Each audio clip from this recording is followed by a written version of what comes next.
Magandang araw sa inyo lahat. So, ito yung aking company, hiring ng deck fitter and engine fitter.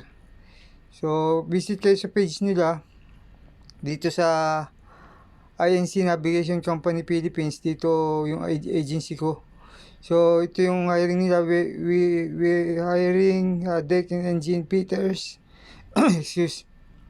Qualification and requirements: vocational or college graduate, preferable with at least 1 year of sea experience from domestic or international trade ships. Ibig sabihin po, mayroon po kayong sakay ng inter-island or international.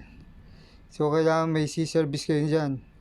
So, proficient in operation of late machines. So, kailangan maano kayo mag-late machine. So, valid passport and SIRB. Ito po yung Siemens Book. Seafarer Identification Record Book po. Siemens Book po yan. Tapos, valid NC1, Small Training Certificate. Tapos, Certificate of Proficiency, COP ng BT at SDSD.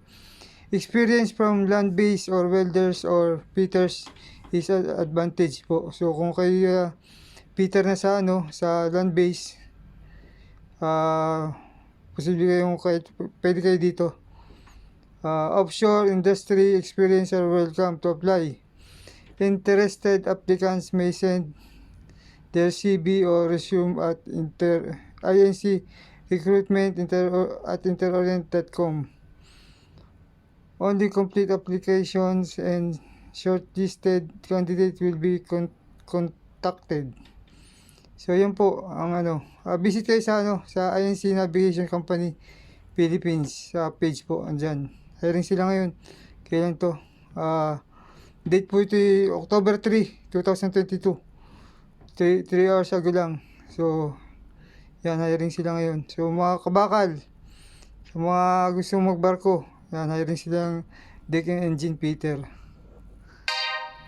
So, ilalagay ko po yung link ng page ng INC dito sa baba ng description. So, visit nyo lang po at click nyo po yung link para ma-redirect kayo sa Facebook fan page ng INC Navigation Company. Salamat po.